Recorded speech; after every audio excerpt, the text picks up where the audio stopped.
Lamborghini започна да открива детали за проектот од кој ќе произлезе наследникот на Huracan, со кој, кога ќе престане да се произведува, ќе биде пензиониран и неговиот V10 агрегат.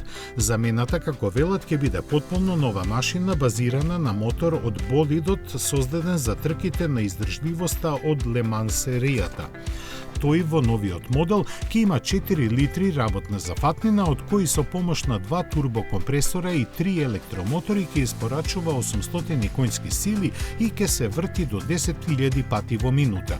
Од Lamborghini ветуваат врвни перформанси, но и посебен звук.